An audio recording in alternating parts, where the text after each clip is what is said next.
नमस्कार, रात के 8 बज गए हैं। आप देख रहे हैं डीडी न्यूज पर खबरों का prime time show news night. मैं हूं आपके साथ आरेंद्र। लोकसभा चुनाव की अगर बात की जाए तो 4 चरण अब तक हो चुके हैं। 5वें चरण के लिए कल वोटिंग होनी है 49 सीट्स पे, जिसके लिए सभी तैयारियां पूरी कर ली गई हैं तमाम राज्यों में जहां जहां पर कल वोटिंग होनी है। लेकिन अगले चरण के लिए अभी भी प्रचार लगातार जारी है, जिसके तहत अगर बात की जाए तो प्रधानमंत्री नरेंद्र मोदी आज झारखंड और पश्चिम बंगाल में वहां पर मौजूद नजर आए और उन्होंने लगातार कई चुनावी रैलियों को संबोधित किया। एनडीए की ओर से अमित शाह समेत तमाम जो स्टार प्रचारक थे वो भी वहां पर चुनाव प्रचार करते नजर आए। तो इंडिया गठबंधन की ओर से अगर बात की जाए तो उत्तर प्रदेश में राहुल गांधी और अखिलेश यादव मिलकर चुनावी सभाओं को संबोधित करते नजर आए। तमाम तरीके से चुनाव प्रचार जारी है, सबकी अपनी अपनी रणनीति लगातार जारी है। लेकिन दिल्ली की सियासत से भी बड़ी खबर आई। स्वाति मालीवाल के मामले को लेकर जहां दिल्ली पुलिस की जांच आगे बढ़ी है, तो वहीं अगर बात की जाए तो अरविंद केजरीवाल और आम आदमी पार्टी की ओर से आज विरोध प्रदर्शन की जो बात कही गई, लेकिन बहुत बड़ा प्रदर्शन कुछ देखने को मिला नहीं। कई प्रकार के इसमें सियासी दांवपेच भी दिखाई पड़े, तो लगातार वार और पलटवार भी दिखाई पड़ा। इस खबर के तमाम पहलुओं पर भी हम करेंगे विस्तार से चर्चा। इसके अलावा भी दिखाएंगे देश दुनिया की हर जरूरी और महत्वपूर्ण खबर। शुरुआत हेडलाइंस के साथ। राज्यसभा सांसद स्वाति मालीवाल पर हमला मामले में दिल्ली पुलिस ने जब्त की सीसीटीवी की डीवीआर। भाजपा ने केजरीवाल पर सबूत नष्ट करने के लगाए आरोप। केजरीवाल के विरोध प्रदर्शन में भीड़ न जुटने पर भाजपा की चुटकी, कहा 200 लोग भी नहीं आए।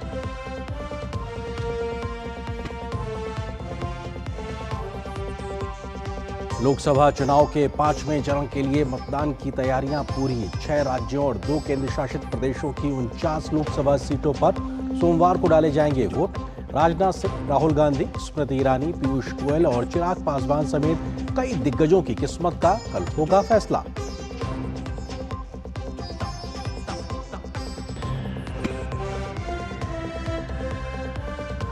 झारखंड और पश्चिम बंगाल में प्रधानमंत्री की धुआंधार जनसभाएं। भ्रष्टाचार और तुष्टीकरण को लेकर इंडिया गठबंधन पर साधा निशाना। रायबरेली से राहुल गांधी की उम्मीदवारी पर कटाक्ष, कहा संसदीय सीटों का वसीयतनामा लिख रही हैं परिवारवादी पार्टियां।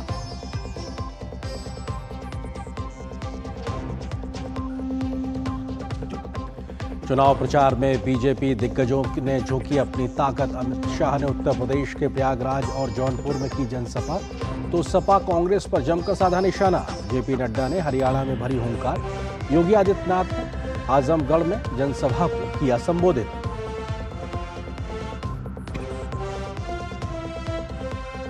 उत्तर प्रदेश के फूलपुर में कांग्रेस नेता राहुल गांधी और सपा नेता अखिलेश यादव की जनसभा में मची भगदड़। भीड़ हुई बेकाबू। बिना भाषण दिए लौटे राहुल और अखिलेश। अन्य विपक्षी दलों का प्रचार अभियान भी जारी।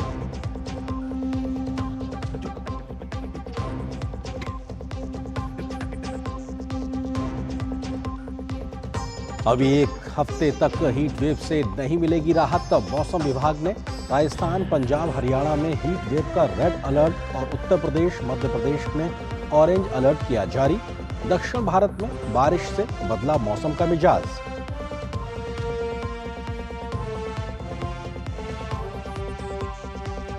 ईरानी राष्ट्रपति इब्राहिम रईसी को ले जा रहे हेलीकॉप्टर की हार्ड लैंडिंग। ईरान के पूर्वी अजरबैजान प्रांत में हुई घटना। राहत और बचाव टीमें घटनास्थल पर पहुंचने का कर रही प्रयास। हेलीकॉप्टर में सवार था शीर्ष प्रतिनिधिमंडल।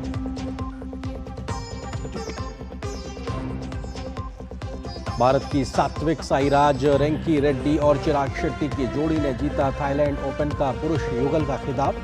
फाइनल में चीन की चेन वो यांग और लियू यी की जोड़ी को हराया। भारतीय जोड़ी ने दूसरी बार जीता है यह खिताब।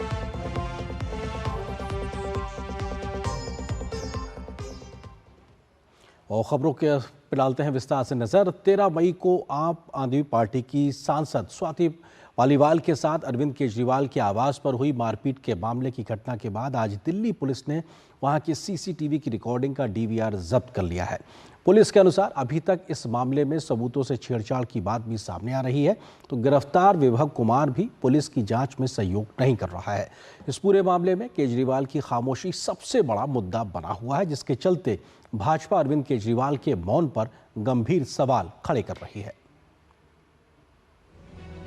आम आदमी पार्टी की सांसद स्वाति मालीवाल के साथ अरविंद केजरीवाल के घर पर हुई कथित मारपीट के मामले में दिल्ली पुलिस की जांच लगातार जारी है।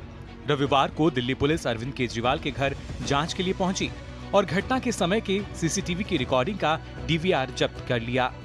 इससे पहले भी दिल्ली पुलिस जांच के लिए सीसीटीवी फुटेज हासिल करने का प्रयास कर रही थी, लेकिन सीएम आवास की ओर से दिल्ली पुलिस को सिर्फ एक पेन ड्राइव दी गई, जिसमें भी कोई फुटेज उपलब्ध नहीं था। पूरी घटना में सीसीटीवी फुटेज ही सबसे अहम सबूत माना जा रहा है। इस मामले में दिल्ली पुलिस ने शनिवार को ही अरविंद केजरीवाल के पीए विभव कुमार को गिरफ्तार कर लिया था, जिन पर स्वाति मालीवाल के साथ मारपीट का आरोप है। इस घटना के बाद से मुख्यमंत्री अरविंद केजरीवाल इस मुद्दे पर पूरी तरह मौन हैं, जिसको लेकर भाजपा केजरीवाल पर बेहद मुखर है और अरविंद केजरीवाल से जवाब मांग रही है। आम आदमी पार्टी का नाम अब बदलकर आम अपराधी पार्टी हो जाना चाहिए। और विभव कुमार जो हैं, ये दिल्ली के शाहजहां शेख बन गए हैं। सोचिए, जिस इंसान पर इतने भद्दे और गंभीर इल्जाम हैं, एक महिला के साथ मारपीट करने का, और वो महिला जो 20 साल से इनके साथ काम कर रही है। लेकिन आपने देखा किस तरह से अरविंद केजरीवाल संरक्षण दे रहे हैं। क्या वही स्वाति उनकी सगी बेटी या बहन होती तब क्या करते उन्होंने? बात ये पार्टी की नहीं है, बात एक औरत की इज्जत का सवाल है, जिन पे खुद के घर आने पर अतिथि देवो भव होता है ना हमारे यहाँ। अतिथि देवो भव भी नहीं है, और स्त्री को पूजनीय देश में मारते हो कोई, किसने दिया ये हक आपको? अरविंद केजरीवाल एक महिला को पीटने वाले को बचाने के लिए, उसको सजा न हो इसके लिए आज सड़कों पे प्रदर्शन कर रहे हैं। दिल्ली को जोर जोर से बुला रहे हैं, हालांकि आया तो कोई नहीं। दिल्ली जानना चाहती है, लोग जानना चाहते हैं कि उस दिन अरविंद केजरीवाल के राजमहल में, अपने घर में स्वाति मालीवाल के साथ हुआ क्या। अरविंद केजरीवाल स्वाति मालीवाल के मुद्दे पे क्यों नहीं बोल रहे हैं कुछ? केजरीवाल उस व्यक्ति को, जिसका नाम विभव है, जो उनका पीए है, उसको बचाने में क्यों लगे हैं? आम आदमी पार्टी ने स्वाति के मामले पर कहा कि भाजपा इस मुद्दे पर राजनीति कर रही है और स्वाति भाजपा के षड्यंत्र का हिस्सा हैं। पूरा स्वाति मालीवाल जी वाला किस्सा एक षड्यंत्र है जो भारतीय जनता पार्टी ने रचा है। स्वाति मालीवाल जी का जो एसीबी में केस चल रहा है, उसको इस्तेमाल करके स्वाति मालीवाल जी को इस पूरे षड्यंत्र का चेहरा बनाया गया होगा। ये बिल्कुल साफ है, ये भारतीय जनता पार्टी की साजिश है। इस मामले में स्वाति मालीवाल अपना बयान कोर्ट और पुलिस में दर्ज करा चुकी हैं, तो सोशल मीडिया पर अपनी बात भी सामने रख रही हैं। अपने ताज़ा बयान में स्वाति ने एक्स पर लिखा है कि किसी दौर में हम सब निर्भया को इंसाफ दिलाने के लिए सड़क पर निकलते थे। आज 12 साल बाद सड़क पर निकले हैं ऐसे आरोपी को बचाने के लिए, जिसने सीसीटीवी फुटेज गायब किए और फोन फॉर्मेट किया। काश इतना जोर मनीष सिसोदिया जी के लिए लगाया होता, वो यहाँ होते तो शायद मेरे साथ इतना बुरा नहीं होता। स्वाति मालीवाल के मुद्दे पर लगातार घिरती आम आदमी पार्टी बचाव की मुद्रा में नजर आ रही है, तो इंडिया लाइन के उसके साथी महिला सुरक्षा से जुड़े इस मुद्दे पर बयान देने से बच रहे हैं, जबकि एनडीए के नेता महिला सुरक्षा को लेकर अरविंद केजरीवाल को घेर रहे हैं। बीजेपी को, केंद्र सरकार को घेरना, अपने आप को विक्टिम दिखाने की कोशिश करना, उस विक्टिम का क्या जिसके साथ दुर्व्यवहार आप ही के घर पे हुआ। दिल्ली में इससे ज्यादा शर्मनाक घटना कोई नहीं हो सकती कि एक मुख्यमंत्री के आवास पर इस तरीके की घटना घटे। केजरीवाल जी के पास अब कुछ बचा नहीं है। जिस तरह से उन्होंने, आप देख रहे हैं कि भ्रष्टाचार की बात करके वो आए थे और अखंड भ्रष्टाचार में डूब गए हैं, और अभी वो बेल पे हैं और जिस तरह का नाटक कर रहे हैं। अब इन सारी चीजों को जिस तरह से केजरीवाल जी रखते हैं, उनकी उजारी को लोग जान गए हैं। केजरीवाल जी की बात पर कोई विश्वास नहीं करता है। गौरतलब है कि राज्यसभा सांसद स्वाति मालीवाल 13 मई को सुबह 9 बजे मुख्यमंत्री अरविंद केजरीवाल से मुलाकात करने के लिए उनके आधिकारिक आवास पहुंची थी। स्वाति का आरोप है कि अरविंद के पीए विभव कुमार ने उन्हें मुख्यमंत्री से मिलने नहीं दिया, उल्टा उनके साथ मारपीट की गई। 16 मई को दिल्ली पुलिस स्वाति मालीवाल के आवास पहुंची और उनका बयान दर्ज किया। 16 मई को विभव के खिलाफ रिपोर्ट दर्ज की गई। 17 मई को स्वाति मालीवाल ने 30 हजारी कोर्ट में मजिस्ट्रेट के सामने बयान दर्ज कराया और 18 मई को पुलिस ने विभव को गिरफ्तार कर लिया। Bureau report, DD news. तो जहां एक और स्वाति मालीवाल के इस पूरे मामले पर, उनके साथ हुई कथित मारपीट के इस पूरे मामले पर अरविंद केजरीवाल लगातार सवालों के घेरे में हैं। बावजूद उसके वो कोई बयान नहीं दे रहे, उन्होंने अभी तक मौन साधा हुआ। इसको लेकर बीजेपी लगातार मुखर है कि आखिर अरविंद केजरीवाल इस पूरे मामले पर सामने आकर बात क्यों नहीं रखते। लेकिन बढ़ती सियासत के बीच में अरविंद केजरीवाल ने कल ही ऐलान किया था कि आज दोपहर 12 बजे बीजेपी के ऑफिस जाया जाएगा और वहां पर दिल्ली भर के लोगों को आमंत्रित किया था प्रदर्शन करने के लिए। लेकिन आज जब दोपहर का वक्त आया तो ऐसी कोई ज्यादा भीड़ नजर नहीं आई। इसको लेकर बीजेपी ने तंज भी किया कि आखिर एक तरीके से यह फ्लॉप शो रहा। मसला गंभीर यह है कि आखिर महिला सुरक्षा के मुद्दे पर जहां आंदोलन के माध्यम से अरविंद केजरीवाल ने एक नई सियासत की लकीर खींचने की बात की थी, आज जब उनके ही एक साथी इतना गंभीर आरोप लगा रहे हैं तो आखिर चुप क्यों है, सियासत क्यों कर रहे हैं, देखिए इस रिपोर्ट। स्वाति मालीवाल की दिल्ली के सीएम आवास में पिटाई का मामला तूल पकड़ता जा रहा है। इस मामले को लेकर आम आदमी पार्टी के नेता अरविंद केजरीवाल ने विरोध प्रदर्शन का आह्वान किया था। हालांकि प्रदर्शन के लिए लोगों के नहीं पहुंचने पर आम आदमी पार्टी खुद ही बैकफुट पर आ गई। इसको लेकर भाजपा ने केजरीवाल पर तंज कसा। भाजपा नेता कपिल मिश्रा ने केजरीवाल को एक डरा हुआ, कमजोर और आत्मबल विहीन नेता बताया और कहा कि केजरीवाल के आह्वान पर 200 लोग भी प्रदर्शन के लिए नहीं पहुंचे। आज तो एक बात स्पष्ट हो गई कि अरविंद केजरीवाल के अंदर अब आंदोलन करने का आत्मबल भी नहीं बचा। इतना डरपोक आदमी, इतना कमजोर आदमी घोषणा करके आए थे कि मुझे गिरफ्तार कर लेना, मैं जेल जाऊंगा, भाजपा के मुख्यालय जाऊंगा। 5 मिनट में पैर कांपने लगे, भाग गए उल्टे पांव। आप नेता गोपाल राय ने कहा कि भाजपा लोगों का ध्यान असली मुद्दों से हटाना चाहती है। आप रोजाना जो लोगों का मुद्दों से ध्यान भटका रहे हो, उससे अच्छा एक ही बार गिरफ्तार कर लो, मुद्दों की तो बात करो चुनाव में। आज मुख्यमंत्री जी ने समय दिया था, आधे घंटे का हम लोग खड़े रहे, उन्होंने गिरफ्तार नहीं किया। तो आगे अब देखते हैं, आगे रणनीति बनाएंगे। भाजपा नेता मनजिंदर सिंह सिरसा ने आप पार्टी पर हमला बोलते हुए कहा कि ये बेईमान पार्टी है। उन्होंने कहा कि विभव कुमार को बचाने के लिए आप पार्टी प्रदर्शन करती है। अरे अगर मार्च निकालना है तो संजय सिंह के घर की तरफ निकालो ना, जिसने एलिगेशन लगाया अरविंद केजरीवाल जी के ऊपर और आम आदमी पार्टी के विभव के ऊपर कि इन्होंने स्वाति मालीवाल को पीटा है और अरविंद केजरीवाल जिसका संज्ञान ले रहे हैं और कार्रवाई करेंगे। और मार्च निकालना है तो स्वाति मालीवाल के घर पर की तरफ निकालो, जिसको राज्यसभा दी थी और आज तुम्हारे भेद खोल रही है। ये बेईमान लोग हैं। मैंने पहले दिन ही कहा था, किसी सूरत में अरविंद केजरीवाल में जुर्रत नहीं है कि वो विभव कुमार के ऊपर कार्रवाई कर सकें। वैसे सवाल अब भी जस का तस बना हुआ है कि आखिर केजरीवाल चुप क्यों हैं? जो पीड़ित है उसके लिए आवाज उठाने की बजाय आरोपी को क्यों बचा रहे हैं? आखिर क्या वजह है कि जनता, जो उनके समर्थक हैं, वो लोग मुख्यमंत्री अरविंद केजरीवाल के कहने के बावजूद भी उनके धरने प्रदर्शन में इकट्ठे नहीं हुए? और आखिर क्या वजह है कि मुख्यमंत्री अरविंद केजरीवाल ने अपना धरना प्रदर्शन आधे घंटे में ही समाप्त कर दिया? Amarendra Gupta, DD news, Delhi. और इस बड़ी खबर पे ही हम करेंगे चर्चा। इससे जुड़ा है हमारा विशेष भी, अधूरा सच लेकिन राजनीति पूरी, केजरीवाल की क्या मजबूरी? क्योंकि सच अभी पूरा बाहर आना बाकी है लेकिन राजनीति पूरी तरीके से नजर आ रही है। केजरीवाल की क्या कुछ मजबूरी है, इस विषय में बात करने के लिए 3 खास मेहमान इस वक्त मेरे साथ मौजूद हैं। अमित तिवारी जी हैं जो कि प्रवक्ता हैं भारतीय जनता पार्टी के, इसके अलावा पंकज पांडे जी हैं जो कि नेता हैं आम आदमी पार्टी के, मदन मोहन जैड़ा जी हैं राजनीतिक संपादक हिंदुस्तान अखबार के। आप तीनों का बहुत बहुत स्वागत है। पंकज पांडे जी, शुरुआत आपसे ही, क्योंकि ये बहुत ज़रूरी है इस बात को समझना कि इतना बड़ा एक मसला हो जाता है और उसके बाद अरविंद केजरीवाल जी इस मसले पे एक शब्द भी नहीं बोलते हैं। उनकी खामोशी पे बहुत सवाल उठ रहे हैं। क्यों इस बात को वो नहीं समझ रहे और क्यों सामने आकर जवाब नहीं दे रहे, कोई खुलासा क्यों नहीं कर रहा है? इसको लेकर राजनीति भी खूब दिखाई पड़ रही है। पंकज जी। दर्शकों को मेरा नमस्कार। जैसा कि आपने एक सवाल पूछा, उसके ऊपर पार्टी अपना ऑलरेडी स्टैंड क्लियर कर चुकी है।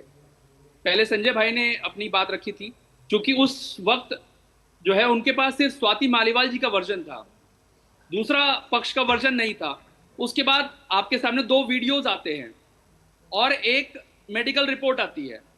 दोनों वीडियो, जो उनका एफआईआर है, जो कंप्लेंट है, कंप्लेंट के अंदर उनको कहा जाता है, वो लिखती हैं कि मुझे 7-8 चाटे मारे गए, मेरे पेट में मारा गया, ऐसे मारा गया।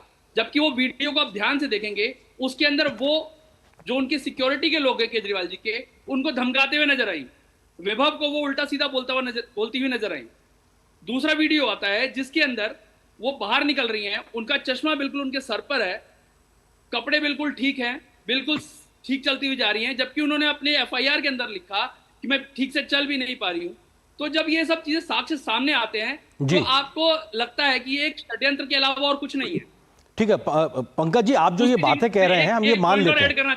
जी पंकज जी, आप जो ये बातें कह रहे हैं हम मान लेते हैं, और आप कह रहे हैं कि ये पार्टी का स्टैंड है। जी मैं आपकी बात आपसे ही आ रहा हूँ, आपकी पार्टी का स्टैंड है, आप ये कहते हैं हम ये मान लेते हैं। लेकिन अगर ये आपकी पार्टी के सुप्रीम जो नेता हैं अरविंद केजरीवाल जी, अगर एक बार आके वो इन सब बातों को रख देंगे तो और बेहतर होगा। क्यों इस प्रकार की गफलत बनी रहे कि पार्टी के नेता तो कह रहे हैं लेकिन वो खुद नहीं कह रहे जिनके घर में ये सब कुछ हुआ है, वो चुप्पी खामोशी क्यों है? सर क्योंकि सर वो वहां पे मौजूद ही नहीं थे। वो तो वो भी जो क्या कहते हैं, जो सबने कहा है वही तो वर्जन होगा उनका भी ना जी। मैं एक बात और कहना चाहता हूं, एक मेडिकल रिपोर्ट आई है। इस मेडिकल रिपोर्ट में आप देखेंगे ये वारदात, जो भी कथित वारदात है, ये 13 तारीख को हुई है, और जो मेडिकल एग्जामिनेशन होता है वो 16 तारीख को रात के 11:22:06 पे होता है। क्या आपको नहीं लगता कि ये मेडिकल रिपोर्ट जो 24 घंटे के अंदर करा लेनी चाहिए थी?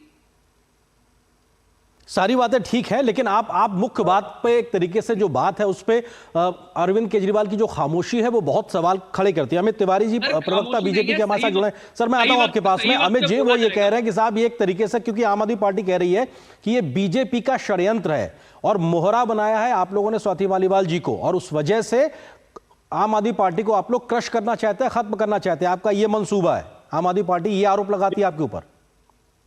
मैं इस विषय पर तो जवाब दे ही दूंगा, लेकिन अभी मेरे आम आदमी पार्टी के मित्र ये कह रहे थे कि जो सबका स्टैंड है वही तो अरविंद केजरीवाल साहब का भी स्टैंड होगा। अभी इन्होंने कहा, तो ये स्पष्ट कर दे कि 14 तारीख को संजय सिंह जी ने कहा कि हाँ उनके साथ अभद्रता हुई, हाँ उनके साथ मारपीट हुई, हमने इसका संज्ञान लिया, मुख्यमंत्री जी ने संज्ञान लिया और हम इसमें उचित कार्यवाही करवाएंगे।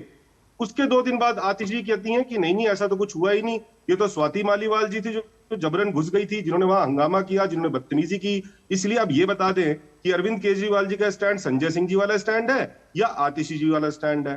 दूसरी बात अभी ये कह रहे थे सिलेक्टिव वीडियो लीक करके होना क्या चाहिए था। अभी इन्होंने कहा कि आम आदमी पार्टी के मुखिया अरविंद केजरीवाल जी तो वहां थे ही नहीं।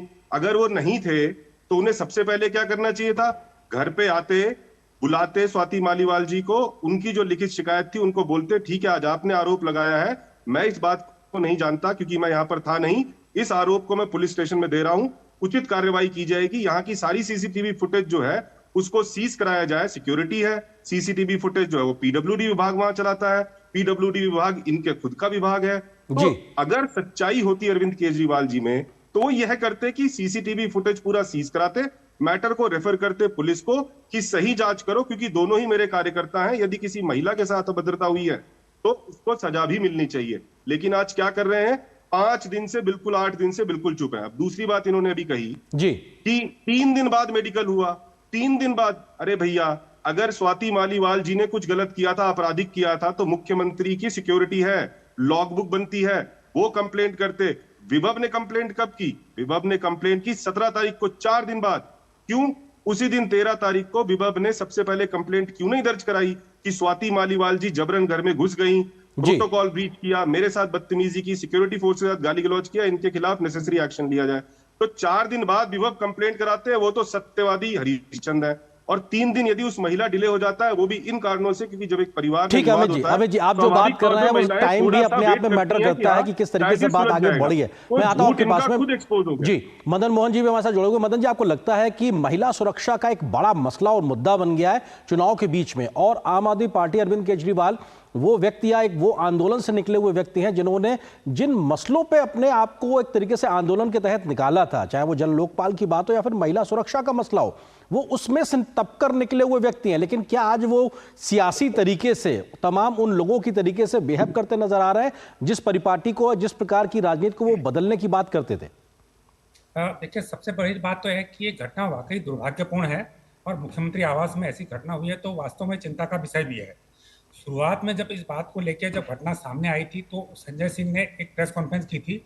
उस प्रेस कॉन्फ्रेंस में जहां उन्होंने इस बात को स्वीकार किया था कि घटना कुछ न कुछ हुई है, वहां पर अभद्रता हुई है या उसको उन्हें छोटा बताया था, छोटा करके बताया था, उन्होंने इस बात की पुष्टि की थी घटना हुई है। लेकिन उसके बाद उस प्रेस कॉन्फ्रेंस का जो जिस्ट था ये निकल के आया था कि शायद इस विवाद को अंदरूनी तौर पर सुलझाने की कोशिशें हो रही है। लेकिन जब बाद में विभू कुमार के खिलाफ कोई कार्रवाई होती हुई नहीं दिखी तो स्वाति मालीवाल ने इस मामले को बड़े पैमाने पर उठाया। यहाँ दो बातें महत्वपूर्ण हैं कि इस पूरी घटना पे चूंकि ये मुख्यमंत्री आवास पर हुई है और एक महिला सांसद के साथ हुई है, जो महिला सांसद भी उन्हीं की पार्टी की, ऐसा भी नहीं है कि किसी दूसरी पार्टी के हों या उसमें राजनीति ज्यादा हो रही। घटना हुई है, जो राजनीति हो रही है वो घटना के बाद हो रही है जी। तो वो स्वाभाविक है, चुनाव का मौका भी है, स्वाभाविक है। तो बेहतर स्थिति यही होती थी इस मुद्दे पे पर मुख्यमंत्री अरविंद केजरीवाल जी एक स्पष्ट स्थिति लेके, पार्टी की तक के मुखिया भी हैं वो, और उनके आवास पर भी घटना हुई, एक स्पष्ट स्थिति अपनी जारी करते कि इस घटना को लेके क्या उनका कहना है। तो मुझे लगता है कि ज़्यादा बेहतर स्थिति होती, और जैसा कि पहले ये तय हो गया था कि इस मामले में कार्रवाई होगी, अंदरूनी जो एक बात हो रही थी उस दिशा में अगर कार्रवाई हो गई तो शायद ये मामला इतना बड़ा नहीं फैलता। तो और एक दोनों पक्षों के लिए एक सम्मानजनक स्थिति होती, हो सकता है उसमें स्वाति मालीवाल भी, उसमें ऐसा लग रहा था कि अगर विभू कुमार के खिलाफ कोई कार्रवाई होती है तो वो संतुष्ट होती है, लेकिन जब कार्रवाई नहीं हुई तो उसके बाद वो पुलिस में गई या पुलिस ने उनसे संपर्क किया है। तो मुझे लगता है कि आम आदमी पार्टी इस घटना को हैंडल करने में उनसे चूक हुई है। ठीक है पंकज जी, क्योंकि आम आदमी पार्टी के सांसद हैं संजय सिंह, उन्होंने माना था, इस बात को कहा था कि साहब स्वाति जी के साथ में अभद्रता हुई है और पार्टी ने इसका संज्ञान लिया है, और वो भी राज्यसभा के सांसद हैं आपकी पार्टी से, गैर जिम्मेदार व्यक्ति नहीं है, पद पे है, पार्टी को खड़ा करने में उनका भी हाथ है। तो क्या आप उनके उस बयान से किनारा करते हैं या मानते हैं कि हाँ अभद्रता हुई थी? देखिए, अगर ये कोई भी महिला आपके सामने आकर बात करती है, हम सभी लोग भावुक लोग हैं, अगर कोई आपके सामने आकर एक महिला बात करती है कि ऐसा हुआ है, तो उस टाइम पे संजय सिंह के सामने सिर्फ एक पक्ष का था कि मेरे साथ ये हुआ है, दूसरे पक्ष की कोई बात ही नहीं थी जी। उसके बाद कुछ वीडियोस आई, उनका पक्ष भी सुना गया होगा, उस वीडियो को देख के कहीं से नहीं है लगता, मतलब मैं जज नहीं हूं। तो पंकज जी क्या केजरीवाल साहब भावुक व्यक्ति नहीं है आपके अगर तर्क को माने तो? फिनिश कर लूं एक बार जी। तो अगर वो वीडियो को आप ध्यान से देखेंगे तो वो बिल्कुल अपने एक पैर के ऊपर पैर सर, वो तर्क आप दे चुके हैं अपने पिछले जवाब में, मैं इसीलिए क्योंकि समय की थोड़ी सीमा होती है, 12 नंबर पे कॉल कर जी, दी है, समय की थोड़ी सीमा होती है, तो आपका जो तर्क है क्या संवेदनशील केजरीवाल जी नहीं है जितने संजय सिंह जी हैं? सर, पार्टी का स्टैंड जो है जी, जब आपके सामने देखिए, संजय सिंह ने आगे मुख्य प्रवक्ता है, उन्होंने आकर पार्टी का स्टैंड एकदम सामने से रखा जी, इसमें कोई शक नहीं है कि पार्टी ने अपना स्टैंड नहीं लिया उस टाइम पे।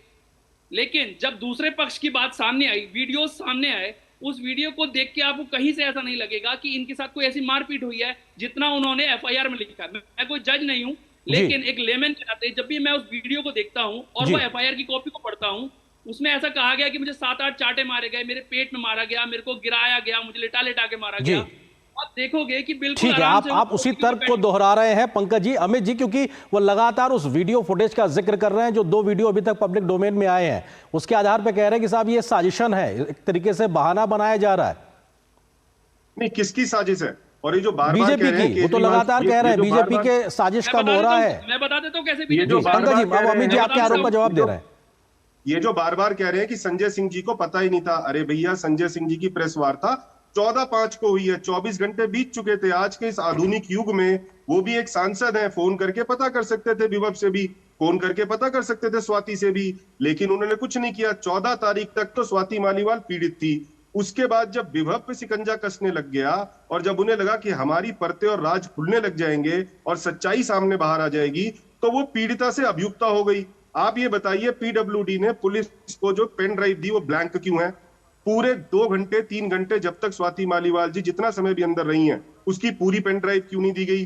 क्यों सीसीटीवी के साथ छेड़छाड़ की गई? इन सब का तो यही अर्थ निकलता है कि एविडेंस को डिस्ट्रॉय किया जा रहा है। और रही बात भाजपा के कॉन्स्पिरेसी की, जी, इनकी पीड़िता जो है आम आदमी पार्टी की है, अभियुक्त आम आदमी पार्टी के हैं। हमारा भारतीय जनता पार्टी का इससे क्या लेना देना? ये तो महिला सम्मान का विषय है जिसको हम उठा रहे हैं और आज महिला के सम्मान के लिए खड़े हुए हैं। ठीक है मदन जी, क्योंकि समय थोड़ा सीमित है, अमित जी बार-बार जी मदन जी एक फाइनल कमेंट, क्योंकि क्या है महिला सुरक्षा का मसला बीच चुनाव में इतना एक बड़ा मुद्दा लगातार बनता जा रहा है, आपको लगता है कि दिल्ली ही नहीं बल्कि जो इस वक्त बचे हुए चरण है उसमें एक अपने आप में अहम भूमिका निभाता नजर आएगा? मदन जी देखिए, दिल्ली में जब भी चुनाव होते हैं, चाहे विधानसभा के हो लोकसभा के हों, उसमें महिला सुरक्षा का मुद्दा यहाँ पर रहता है। और ये हमने देखा है कि दिल्ली में बहुत पहले निर्भया कांड भी हुआ और इसमें काफ़ी खुद जो स्वाति मालीवाल हैं उन लोगों ने संघर्ष किया। अरविंद केजरीवाल जी ने उस घटनाक्रम में काफ़ी बड़े मूवमेंट किए, आंदोलन किए, तो सक्रिय रहे। तो दोनों लोग उस घटना से एकदम उससे आंदोलन से जुड़े रहे हैं। तो मुझे लगता है कि इस समय जब एकदम चुनाव है और चुनाव के ठीक पहले घटना हुई है, तो अपोजिशन को एक अच्छा मौका मिल गया है, जो इंडी गठबंधन और प्लस आम आदमी पार्टी की जो मिलकर चुनाव लड़ रहे हैं, तो अपोजिशन के हाथ एक बैठे बिठाए एक बड़ा अच्छा मुद्दा आ गया है। तो ये मुद्दा ऐसा है कि जो देखा जाए तो है तो आम आदमी पार्टी के भीतर का, लेकिन आम आदमी पार्टी अपने भीतर के मुद्दे को अगर ठीक तरीके से नहीं सुलझा पा रही है तो अपोजिशन के हाथ तो एक मौका लग ही गया। तो मुझे लगता है कि अब कुछ ही दिन बाद जब चुनाव है तो ये मुद्दा तब तक गर्म रहना ही रहना है। बिल्कुल, और बड़ा मसला ये भी है कि अगर अरविंद केजरीवाल सामने आकर जवाब देते हैं, अपनी बात रखते हैं, तो शायद परसेप्शन एक अलग तरीके का बनता है, लेकिन उनकी खामोशी पे कई गंभीर सवाल खड़े हो रहे हैं। फिलहाल वक्त इतनी अनुमति दे रहा। आप तीनों मेहमानों का बहुत बहुत शुक्रिया हमारे साथ जुड़ने के लिए, इस खबर पर विस्तार से बात करने के लिए। और यहाँ पर एक छोटे से ब्रेक का वक्त हो गया, बहुत जल्द हम हाजिर होंगे, कुछ और महत्वपूर्ण खबरों से आपको रूबरू कराएंगे। फिलहाल एक छोटे से ब्रेक के लिए रुकते हैं। जिन्होंने यूज किया है वो जानते हैं असली हींग का स्वाद। MDH सुपर हींग, शुद्धता का असली तड़का। MDH। मैं क्या जी, सब जानते हैं, जहां दिखे मारियो, अपना समझ के खा लियो। स्वाद से सबको दीवाना कर दे, दीवाना कर दे। पता का चाय, गजब का स्वाद। बात जब पीढ़ियों के लिए बनने वाले घर की हो तो जिम्मेदारी बड़ी हो जाती है। गैलेंट समझता है ये जिम्मेदारी। अब डबल M रिब्स के साथ गैलेंट एडवांस TMT रीबार, निर्माण का रियल हीरो। तुझे तगड़ा इंसेंटिव मिला है, क्या प्लान है? सोच रहा हूँ गवर्नमेंट सिक्योरिटीज में इन्वेस्ट करूं। बिल्कुल सही सोच रहे हैं आप। अब गवर्नमेंट सिक्योरिटीज में इन्वेस्ट करना आसान हो गया है। पर कैसे? RBI रिटेल डायरेक्ट स्कीम में बिना ब्रोकर के आप इन्वेस्ट कर सकते हैं और आपको आपकी पूंजी पर मिलेगी रिटर्न्स। RBI पोर्टल पर जाइए, मुफ्त में अकाउंट खोलिए और अपने बैंक खाते से सीधे पैसे इन्वेस्ट कीजिए। सुरक्षित, आसान। रिटायरमेंट के बाद मैं भी यही इन्वेस्ट करूंगा। बहुत सही कह रहे हैं आप। RBI कहता है जानकार बनिए, सतर्क रहिए। कार तो काफी डैमेज हो गई। नो प्रॉब्लम, मैंने पॉलिसी बाजार को बुला लिया। सर, कार का रिपेयर और क्लेम सेटलमेंट सब हम संभाल लेंगे। इतनी जल्दी? काफी महंगा कार इंश्योरेंस लिया होगा। काफी सेव किया पॉलिसी बाजार से। पॉलिसी बाजार पे कार इंश्योरेंस कंपेयर करके 8,000 रुपए तक बचाओ। पाव भाजी को फेवरेट बनाता है MDH पाव भाजी मसाला। MDH पाव भाजी मसाला। MDH बनाए पाव भाजी लाजवाब। और ब्रेक के बाद रुक करते कुछ और महत्वपूर्ण खबरों की ओर। कल 5वें चरण की वोटिंग होनी है और ऐसे में 8 राज्यों में 49 सीट 49 लोकसभा सीटों पर कल वोट डाले जाएंगे। और इन चरण की अगर बात की जाए तो कई ऐसे सियासी दिग्गज हैं जिनकी चुनावी किस्मत कल EVM में बंद हो जाएगी। तो निश्चित तौर से तमाम राजनीतिक दलों की ओर से भी प्रचार किया गया है, तमाम मसलों को लेकर हमने राजनीतिक तपिश भी देखी, लेकिन चुनाव आयोग ने भी पूरी तैयारी की है निष्पक्ष चुनाव को कराने को लेकर। क्या है इन सीटों पर, 49 सीटों पर राजनीतिक सियासी गणित और कैसी हैं तैयारियां, देखिए इस खास रिपोर्ट में। लोकसभा चुनाव के 5वें चरण की 49 सीटों पर 20 मई को होने वाले मतदान की तैयारियां पूरी हो चुकी हैं। पोलिंग पार्टियों का लोकतंत्र के उत्सव में पूरे उत्साह के साथ अपने अपने मतदान केंद्रों पर पहुंचने का सिलसिला जारी है। 5वें चरण में 8 करोड़ 95 लाख से ज्यादा मतदाताओं के लिए 94,732 मतदान केंद्र बनाए गए हैं। मतदान के लिए चुनाव आयोग ने पुख्ता बंदोबस्त किए हैं। साथ ही सुचारू मतदान के लिए जिलों में कंट्रोल रूम बनाए गए हैं। 5वें चरण में सबसे ज्यादा 14 सीटों पर उत्तर प्रदेश में मतदान होना है, जिसके लिए सुबह ही पोलिंग पार्टियां रवाना की जा चुकी हैं। भीषण गर्मी को देखते हुए प्रत्येक मतदान कर्मी को विशेष मेडिकल किट दिया गया है। साथ ही मतदान केंद्रों पर गर्मी से बचाव के सभी इंतजाम की जिम्मेदारी जिला निर्वाचन अधिकारियों को दी गई है। वोटर्स को कोई असुविधा ना हो, इसके लिए सभी बूथों पर पर्याप्त व्यवस्थाएं की गई हैं। पेयजल और बाकी जो मिनिमम एश्योर्ड फैसिलिटीज हैं उनकी व्यवस्था की गई है। 5वें चरण में महाराष्ट्र की 13 सीटों पर मतदान की तैयारियां भी पूरी हो चुकी हैं। इसी चरण में मुंबई शहर की सभी सीटों पर भी मतदान होना है। ऐसे में निर्वाचन आयोग मतदान केंद्रों तक आने वाले हर मतदाता का ध्यान रखने की कोशिशों में जुटा हुआ है। बुजुर्ग लोग हैं या दिव्यांग भाई बहन हैं, वो वोटिंग के लिए उनको हमने होम वोटिंग की भी फैसिलिटी दी थी, लेकिन वो किस वजह से अगर होम वोटिंग उनकी नहीं हुई है और वो पोलिंग स्टेशन पे आना चाहते हैं तो उनके ट्रांसपोर्टेशन से लेके उनको वहाँ पे प्रायोरिटी पे वोटिंग कराने तक पूरी सुविधा हम वहाँ पे देते हैं। इस चरण में पश्चिम बंगाल की 7 सीटों के चुनाव के लिए मतदान कर्मी EVM मशीनों के साथ मतदान केंद्रों पर पहुँचने लगे हैं। चुनाव आयोग ने स्वतंत्र, निष्पक्ष और पारदर्शी मतदान के लिए सुरक्षा के पुख्ता बंदोबस्त किए हैं। इसी चरण में बिहार और ओडिशा की 5-5 सीटों पर भी मतदान होना है। भीषण गर्मी को देखते हुए मतदान केंद्रों पर गर्मी से बचाव के सभी तरह के इंतजाम किए जा रहे हैं। झारखंड की 3 सीटों पर भी शांतिपूर्ण और निष्पक्ष चुनाव के लिए 6,705 मतदान केंद्र बनाए गए हैं और सभी तैयारियां पूरी कर ली गई हैं। फोर्स भी सभी जगह पर पर्याप्त डिप्लॉयमेंट हो चुका है। साथ में वेबकास्टिंग की भी व्यवस्था कर लिया। बूथ का अंदर बूथ का बाहर सब नजर रखने के लिए हम लोग व्यवस्था कर लिया, इसलिए पूरा तरफ से अभी तैयार है। 5वें चरण में जम्मू कश्मीर की बारामूला सीट पर मतदान के लिए सुरक्षा के पुख्ता बंदोबस्त किए गए हैं। कुपवाड़ा और बारामूला जिलों में 28 सीमावर्ती मतदान केंद्र भी हैं। मतदान प्रक्रिया का हिस्सा बन रहे मतदान कर्मियों में भी इसे लेकर खासा उत्साह देखा जा रहा है। दूर दराज की पार्टियां हैं, जैसे कि आपके कुपवाड़ा के पहाड़ी इलाके हैं, हमारे बांडीपुरा के पहाड़ी इलाके हैं, इवन स्पेशली उड़ी के पहाड़ी इलाके हैं। तो अर्ली मॉर्निंग स्टार्ट हुई, सुबह 6 बजे से हमारी पार्टीज लगी हुई थी। तो इन सारे डिफिकल्ट एरियाज में पार्टीज पहुंच चुकी हैं। पहले हमने यहाँ पर पूरा इंश्योर कर लिया सामान कि हमारा ठीक ठाक है। इसके बाद हम यहाँ से ले जाके अपने पुलिस स्टेशन पर रवाना होकर वहाँ पर इसको तैयारी के साथ कल वोटिंग है तो इसको करेंगे। यहाँ ट्रेनिंग हमने ली है, ईवीएम की ट्रेनिंग ली है, ये जो सामान जो सारा है उसकी ट्रेनिंग ली है। पूरी तैयारी करके हम आए हैं और हम अब जा रहे हैं अपने अपनी ड्यूटी पर। यहाँ पर जो पोलिंग पार्टीज हैं वो अपनी मशीनरी को चेक कर रही हैं। रवाना होने से पहले जो ये प्रोसेस होता है ये बहुत जरूरी होता है, इसको चेक करना, और इसकी इन्हें पूरी तरह से ट्रेनिंग दी गई है, तो पूरी तरह से तैयार है ये चुनाव कर्मी अपनी ड्यूटी को निभाने के लिए। लद्दाख संसदीय सीट पर भी शांतिपूर्ण और निष्पक्ष मतदान की तैयारियां पूरी हो चुकी हैं। निष्पक्षता और पारदर्शिता को बनाए रखने के लिए वेबकास्टिंग और सीसीटीवी की भी व्यवस्था की गई है। मतदान प्रतिशत बढ़ाने के लिए निर्वाचन आयोग की ओर से कोई कोर कसर नहीं छोड़ी जा रही है। ऐसे में उम्मीद की जा रही है कि 5वें चरण में हर मतदाता इस लोकतंत्र के उत्सव में बढ़ चढ़कर हिस्सा लेगा और लोकतंत्र को मजबूत करेगा। DD news. तो लोकसभा सीटों की संख्या के लिहाज से बात की जाए तो कल होने वाले 5वें दौर की वोटिंग में सिर्फ 49 सीटों पर वोटिंग होगी, जो कि बाकी के चरणों से सबसे कम है। लेकिन सियासी तौर पर देखा जाए तो ये चरण बहुत महत्वपूर्ण है। रक्षा मंत्री राजनाथ सिंह लखनऊ से चुनावी मैदान में है। राहुल गांधी की बात की जाए तो उत्तर प्रदेश के रायबरेली से मैदान में है। स्मृति ईरानी बगल में अमेठी से चुनावी मैदान में है। तो बात की जाए मुंबई उत्तर की तो पीयूष गोयल वहां से चुनावी किस्मत एक तरीके से कल उनकी भी ईवीएम में बंद होगी। चिराग पासवान समेत तमाम ऐसे दिग्गज नेता हैं जिनका कल ईवीएम में चुनावी फैसला तय हो जाएगा। इसके अलावा कई ऐसे केंद्रीय मंत्री भी हैं जिनके बारे में कल जनता तय करेगी कि आखिर उनका सियासी भविष्य क्या होने वाला है। तो सियासी तौर से किस प्रकार का इन 49 सीट्स पे 49 सीटों पर है तमाम प्रकार का गणित, और पिछली बार 2019 में कैसा था यहां का फैसला, देखिए इस खास रिपोर्ट में।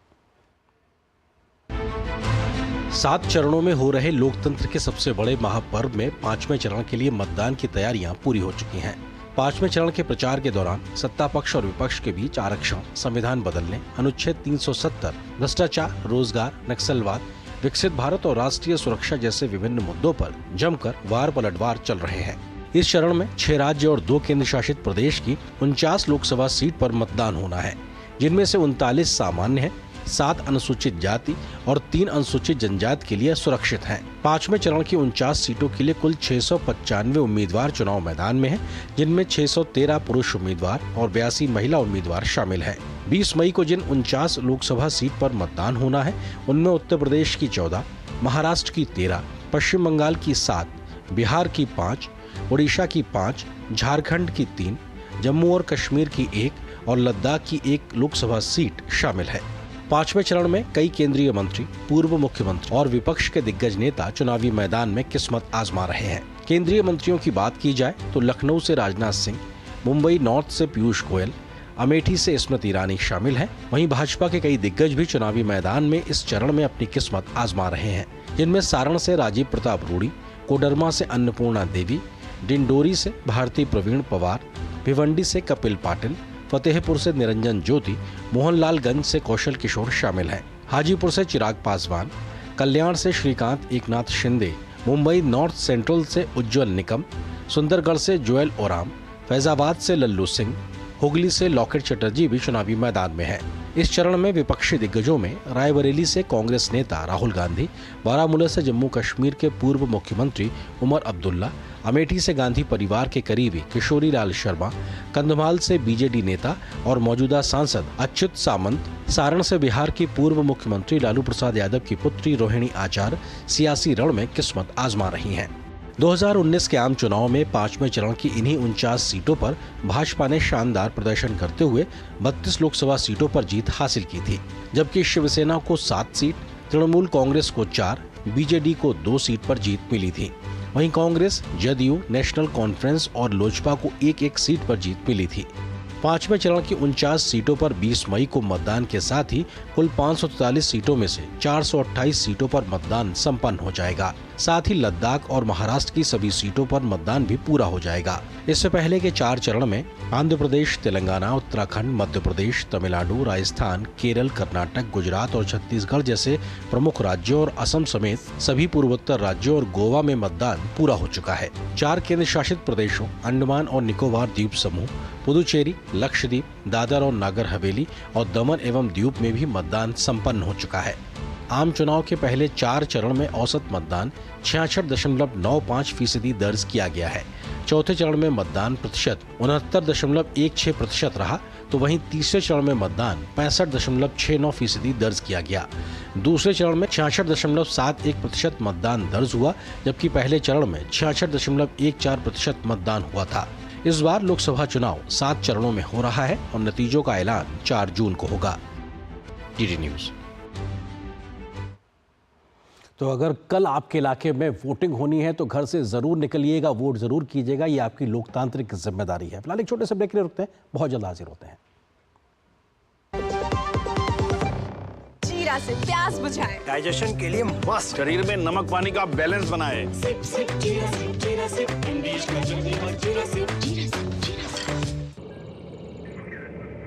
Curiosity can take you to some out of the world places.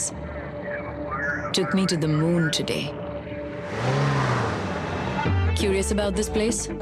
Scan this QR code before I take it off with my Seat tires.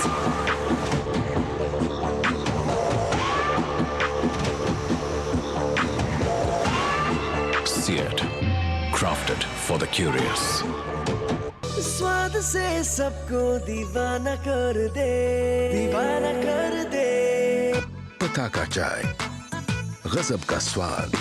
बहाना नंबर 11 नींद पूरी करने का डे। बहाना नंबर 28 ट्रिप पर जाने का day. 39 binge watch all seasons. 65 घर की सफाई का डे। एक वोट ना डालने से क्या होगा? और सबसे बड़ा बहाना, Isn't it a holiday today? Holiday? 101 बहाने हैं वोट ना डालने के, पर इस चुनाव के पर्व में एक ही रीजन काफी है वोट डालने का, वो है हमारी रिस्पॉन्सिबिलिटी देश और हमारे फ्यूचर के लिए।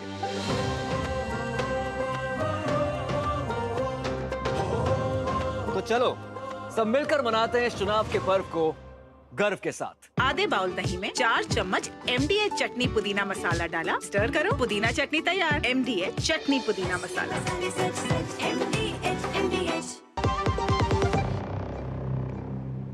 प्रधानमंत्री नरेंद्र मोदी ने आज झारखंड के जमशेदपुर में एक चुनावी रैली को संबोधित करते हुए कांग्रेस की पूर्व अध्यक्ष सोनिया गांधी और राहुल गांधी पर जमकर हमला बोला। प्रधानमंत्री ने कहा कि ये परिवारवादी पार्टियां देश को अपनी पर्सनल प्रॉपर्टी समझते हैं। उन्होंने कहा कि कांग्रेस के शहजादे वायनाड में से भागकर चुनाव लड़ने रायबरेली गए हैं। उनकी माताजी भी वहां गईं और कह रही थीं कि मैं अपना बेटा आपको सौंप रही हूं।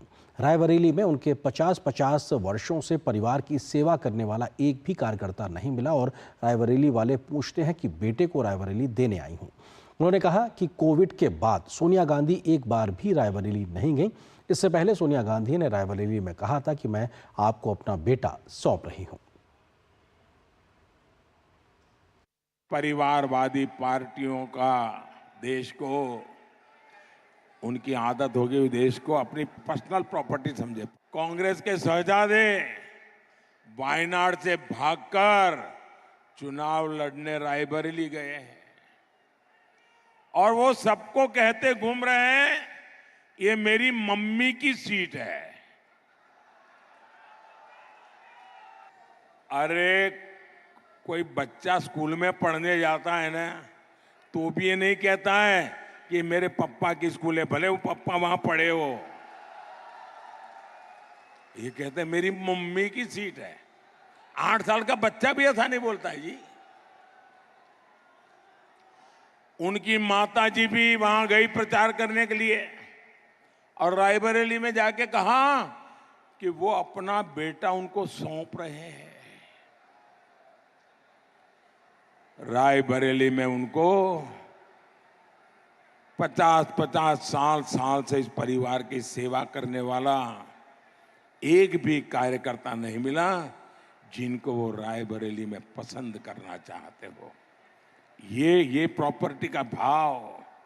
और भाइयों बहनों, रायबरेली वाले पूछते हैं कि बेटे को रायबरेली देने आई हो, लेकिन रायबरेली में जब कोविड के कारण लोग परेशान थे, क्या आपको एक बार रायबरेली आने का मौका नहीं मिला क्या? और आज कह रही हो कि आप अपने बेटे को रायबरेली सुपुर्द कर दो। आप कल्पना करिए, हमारे लोकतंत्र का मंदिर, हमारी सांसद, ये परिवारवादी लोग संसदीय सीटों का वसीयतनामा लिख रहे हैं। प्रधानमंत्री मोदी ने पश्चिम बंगाल के पुरुलिया में भी एक विशाल जनसभा को आज संबोधित किया। उन्होंने राज्य की टीएमसी सरकार पर वोट बैंक की राजनीति के आगे झुकने का आरोप लगाया। उन्होंने कहा कि टीएमसी सरकार ने सारी हदें पार कर दी हैं और पश्चिम बंगाल के मुख्यमंत्री इस्कॉन, रामकृष्ण मिशन और भारत सेवाश्रम संघ को खुले मंच से खुलेआम धमकी दे रही हैं। चुनाव में बंगाल के लोगों को डराने, धमकाने, हिंसा कराने वाली टीएमसी सरकार ने इस बार सारी हदें पार कर दी है। आज देश और दुनिया में इस्कॉन, हरे कृष्ण हरे राम वाले, फिर रामकृष्ण मिशन जो स्वामी विवेकानंद जी ने बनाया था, और भारत सेवाश्रम संघ सेवा और सदाचार के लिए पूरी दुनिया में जाने जाते हैं। वे भारत का नाम रोशन करते हैं। लेकिन आज बंगाल की मुख्यमंत्री इस्कॉन वालों को, रामकृष्ण मिशन वालों को, भारत सेवाश्रम के सन्यासियों को खुले तौर पर धमका रही है, खुले मन से चेतावनी दे रही है। दुनिया भर में इन मिशन से जुड़े वाले लाखों अनुयायी आज पूरी दुनिया में रहते हैं और इनका मकसद सिर्फ और सिर्फ लोगों की सेवा करना है। बंगाल की सरकार ने उन पर उंगली उठाई, उनका नाम लेकर धमका रही है। इतनी हिम्मत सिर्फ अपने वोट बैंक को खुश करने के लिए, उन्हें साधने के लिए टीएमसी इतने निचले स्तर पर उतर आई है। प्रधानमंत्री नरेंद्र मोदी ने पश्चिम बंगाल में आज 3 जनसभाओं को संबोधित किया। टीएमसी, कांग्रेस और वामपंथियों पर निशाना साधते हुए प्रधानमंत्री ने कहा कि उन्होंने पश्चिम बंगाल को भ्रष्टाचार और कुशासन का पर्याय बना दिया है और इस बार के चुनाव में उनका पराजित होना तय है। प्रधानमंत्री मोदी ने पश्चिम बंगाल की मेदिनीपुर की जनसभा में राज्य में घुसपैठियों के कारण आए जनसांख्यिकी बदलाव पर भी चिंता जाहिर की। उन्होंने कहा कि पश्चिम बंगाल के कई इलाकों में हिंदू अल्पसंख्यक हो गए हैं और दलितों, पिछड़ों की जमीन पर कब्जा हो रहा है। घुसपैठिए बंगाल में जनसंख्या संतुलन बिगाड़ रहे हैं। कई इलाकों में हिंदू अल्पसंख्यक हो गए, दलितों, पिछड़ों, आदिवासियों की जमीनों पर घुसपैठिए कब्जा कर रहे हैं। हमारी बहन बेटियों की सुरक्षा खतरे में पड़ रही है। जहां जहां हिंदू अल्पसंख्यक हो गए हैं, जहां जहां घुसपैठियों के वोट बढ़ गए हैं, टीएमसी उन्हें अपनी सुरक्षित सीट मानती है। इसलिए टीएमसी बंगाल की पहचान मिटाने का एक खतरनाक खेल खेल रही है। हमारे बंगाल के लोगों को मजबूर होकर आज बाहर जाना पड़ रहा है और इस वजह से जो जगह बन रही है वो टीएमसी के अपने प्रिय घुसपैठियों को दे रही है। टीएमसी की साजिशों को रोकने के लिए केंद्र में एक मजबूत बीजेपी सरकार बहुत जरूरी है। जब तक मोदी है, मैं इनके इरादे कभी भी कामयाब नहीं होने दूंगा। और फिलहाल यहां पर एक छोटे से ब्रेक के लिए रुकते हैं। आज दही बड़ा खाने का मन है। वाह क्या स्वाद! असली स्वाद तो MDH दही बड़ा रायता मसाले से ही आता है। शुक्ला बता रहा था आपके बाबूजी ने जायदाद का कुछ हिस्सा नौकर के नाम कर दिया। अब नौकर हर काम अपना घर समझ के करेगा। समरकूल, जो हर दिल करे कबूल। बात जब पीढ़ियों के लिए बनने वाले घर की हो तो जिम्मेदारी बड़ी हो जाती है। गैलेंट समझता है ये जिम्मेदारी। अब डबल M रिब्स के साथ गैलेंट एडवांस TMT रीबार, निर्माण का रियल हीरो। गोल्डी छोले मसाले, जहाँ जाए रिश्ते बनाए। जहाँ जाए रिश्ते बनाए, गोल्डी मसाले।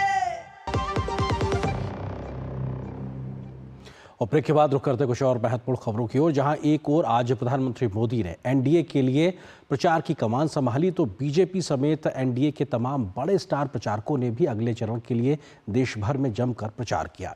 एनडीए नेताओं ने पीएम मोदी के 10 साल के कार्यकाल को जनता के सामने रखा, तो विपक्षी इंडिया गठबंधन पर भी तमाम स्टार प्रचारक हमलावर नजर आए। लोकसभा चुनाव के बाकी बचे 2 चरणों के लिए बीजेपी और एनडीए के दिग्गज प्रचार में पूरा दमखम लगा रहे हैं। इसी कड़ी में केंद्रीय गृह मंत्री और भाजपा नेता अमित शाह ने उत्तर प्रदेश के प्रयागराज और जौनपुर की चुनावी जनसभाओं में सपा, कांग्रेस और इंडी गठबंधन पर जमकर निशाना साधा। बिहार के पश्चिमी चंपारण की जनसभा को संबोधित करते हुए उन्होंने कहा कि पाकिस्तान के कब्जे वाला कश्मीर भारत का है और हम इसे लेकर रहेंगे। ये मोदी का गारंटी है कि पाक ऑक्यूपाई कश्मीर भारत का है, रहेगा और हम इसको लेकर रहेंगे। भाजपा अध्यक्ष जेपी नड्डा ने हरियाणा के कैथल और करनाल में जनसभाओं को संबोधित किया।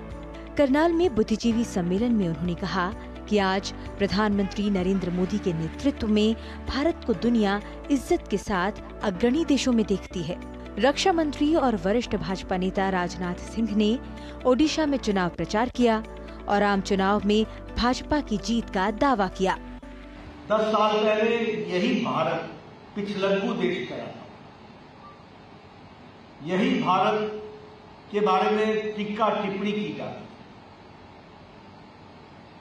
आज मोदी जी के नेतृत्व में भारत को दुनिया इज्जत के साथ और अग्रगणी देशों में देखती है। ये भी यहाँ पर 50 वर्षों तक कांग्रेस की हुकूमत रही है, 25 वर्षों से यहाँ पर बीजेडी की हुकूमत है। इस बार लोकसभा की सीटों पर भी भारतीय जनता पार्टी को उड़ीसा में शानदार विजय हासिल होने जा रही है और उड़ीसा में 75 वर्षों के बाद भारतीय जनता पार्टी के स्पष्ट बहुमत के साथ सरकार बनने जा रही है। उत्तर प्रदेश के मुख्यमंत्री योगी आदित्यनाथ ने फूलपुर, प्रयागराज और आजमगढ़ में चुनावी रैलियां की। उन्होंने कहा कि इन 4 चरणों के चुनाव के रुझान दर्शाते हैं कि विपक्ष के अंदर मची खलबली, बौखलाहट उनकी हार को स्पष्ट प्रदर्शित करती है। वहीं असम के मुख्यमंत्री हिमंत बिस्व शर्मा ने पश्चिम बंगाल के संदेश खाली में प्रचार किया। 4 चरणों के चुनाव के परिणाम और उसके रुझान जो अब तक दिखाई दे रहे हैं, विपक्ष के अंदर आई बौखलाहट उनकी हार को स्पष्ट प्रदर्शित करता है। देखने से ही पता चल जाता है कि एक बहुत बड़ा डर का माहौल है। संदेश खाली आने का बाद आपको कोई प्रूफ का जरूरत नहीं है। जो भी संदेश खाली आते हैं, एक बार यहाँ में 10, 15, 20 मिनट, 1 घंटा खर्चा कर लेते हैं, उनको मालूम पड़ जाता है संदेश खाली का हालत क्या है। इससे क्या हो रहा है, ममता दीदी ये नहीं समझ रहा है कि बंगाल को बहुत लॉन्ग टर्म लॉस करवा रहा है। उत्तराखंड के मुख्यमंत्री पुष्कर सिंह धामी ने नई दिल्ली लोकसभा से भाजपा उम्मीदवार बांसुरी स्वराज के समर्थन में जनसभा की। इनके अलावा भी बीजेपी और एनडीए के दिग्गजों ने देश के अलग अलग हिस्सों में प्रचार में पूरी ताकत झोंकी। जनादेश डेस्क, डीडी न्यूज। और देश में चल रहे लोकसभा चुनाव को लेकर सभी दलों का प्रचार अभियान जोर शोर से जारी है। सभी दल जनता को अपने पक्ष में लाने के लिए पूरी ताकत झोंकते नजर आ रहे हैं। इंडिया गठबंधन के घटक दलों के कई नेताओं ने भी आज रैलियां की, जनसभाएं की तो रोड शो भी निकाले। कांग्रेस, आरजेडी, सपा समेत इंडिया गठबंधन में शामिल सभी दलों के नेता लोगों से गठबंधन के लिए वोट मांगते और उसके लिए अपील करते नजर आए। इंडी गठबंधन ने चुनाव के बाकी बचे चरण के लिए पूरी ताकत लगा रखी है। उत्तर प्रदेश में सपा प्रमुख अखिलेश यादव ने कहा कि हम संविधान बचाने के लिए चुनाव लड़ रहे हैं। इससे पहले प्रयागराज के फूलपुर में कांग्रेस सांसद राहुल गांधी और समाजवादी पार्टी प्रमुख अखिलेश यादव की संयुक्त जनसभा में भगदड़ जैसी स्थिति हो गई। वहीं कांग्रेस महासचिव संचार प्रभारी जयराम रमेश ने कहा कि 4 तारीख के बाद इंडिया गठबंधन की सरकार बनेगी। आरजेडी नेता तेजस्वी यादव ने भाजपा पर निशाना साधा। किसानों को पहली बार कानूनी मिनिमम सपोर्ट प्राइस और कर्जा माफ हमारी सरकार करने जा रही है। हिंदुस्तान के किसानों को अनाज के लिए, शुगर केन के लिए, आलू के लिए, कपास के लिए हम गारंटी करके कानूनी मिनिमम सपोर्ट प्राइस, कम से कम दाम उनको हम देने जा रहे हैं। ये चुनाव सामान्य चुनाव नहीं है 2024 का, ये चुनाव लोकतंत्र बचाने का है। इस बार संविधान मंथन होने जा रहा है। लालू जी या हम लोगों को या हमारी पार्टी को गाली देने के अलावा एक उपलब्धि बता देता। कांग्रेस, आरजेडी, सपा और इंडी गठबंधन में शामिल सभी दलों के नेता अपने अपने क्षेत्र में जाकर प्रचार कर लोगों से गठबंधन के लिए वोट देने की गुहार लगा रहे हैं। लेकिन गठबंधन को इसका कितना फायदा मिलेगा, यह तो 4 जून के बाद ही पता चल पाएगा। Bureau report, DD news. और कुछ और महत्वपूर्ण खबरों से पहले फिलहाल एक और छोटे से ब्रेक के लिए रुकते हैं। पाव भाजी को फेवरेट बनाता है MDH पाव भाजी मसाला। MDH पाव भाजी मसाला। MDH बनाए पाव भाजी लाजवाब। बात जब पीढ़ियों के लिए बनने वाले घर की हो तो जिम्मेदारी बड़ी हो जाती है। गैलेंट समझता है ये जिम्मेदारी। अब डबल M रिब्स के साथ गैलेंट एडवांस TMT रीबार, निर्माण का रियल हीरो। गोल्डी छोले मसाले, जहाँ जाए रिश्ते बनाए। जहाँ जाए रिश्ते बनाए, गोल्डी मसाले। मैं क्या जी, सब जानते हैं, जहाँ दिखे मारियो, अपना समझ के खा लियो। स्वाद से सबको दीवाना कर दे, दीवाना कर दे। पता का चाय, गजब का स्वाद। और बात मौसम के मिजाज की। इन दिनों समूचा उत्तर भारत गर्मी से झुलसता नजर आ रहा है। दिल्ली, NCR समेत अधिकांश उत्तरी मैदानी राज्यों में गर्मी ने सामान्य जनजीवन को खासा प्रभावित किया है। मौसम विभाग ने आने वाले 1 हफ्ते तक हीट वेव जारी रहने का अनुमान भी जताया है, तो कई राज्यों में 5 दिन हीट वेव का रेड अलर्ट भी जारी किया गया है। उधर दक्षिण के राज्य कर्नाटक और तमिलनाडु में बारिश की वजह से वहां राहत हुई है, लेकिन इधर उत्तरी मैदानी इलाकों में हालात गर्मी की वजह से, लू की वजह से बड़े मुश्किल हो रखे हैं।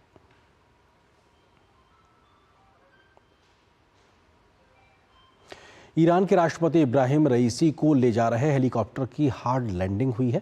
ईरानी मीडिया के अनुसार हादसा अजरबैजान के साथ सीमा साझा करने वाले ईरानी शहर जुल्फा में हुआ। दरअसल रईसी अजरबैजान से ईरान लौट रहे थे जब ये हादसा हुआ। भारत की सात्विक साईराज रेंकी रेड्डी और चिराग शेट्टी की जोड़ी ने थाईलैंड ओपन के पुरुष युगल का खिताब अपने नाम कर लिया है। आज खेले गए फाइनल मुकाबले में भारतीय जोड़ी ने चीन की चेन वो यांग और लियू यी की जोड़ी को हरा दिया है। ये दूसरा मौका है जब सात्विक चिराग ने यह खिताब अपने नाम किया है। इससे पहले इस जोड़ी ने 2019 में भी यह खिताब अपने नाम किया था।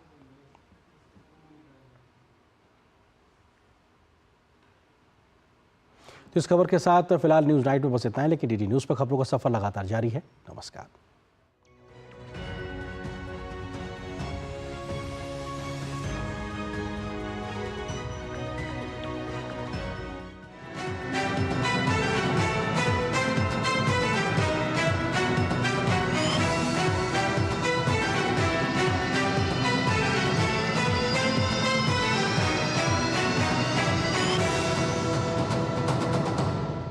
न्यूज नाइट के प्रायोजक थे MDH, बढ़िया है, शुद्ध है। MDH मिर्ची, धनिया, हल्दी, असली मसाले, सच। MDH गैलेंट एडवांस रबर, निर्माण का रियल हीरो। और गोल्डी किचन किंग मसाला, गोल्डी मसाले, जहां जाएं रिश्ते बनाएं, गोल्डी मसाले।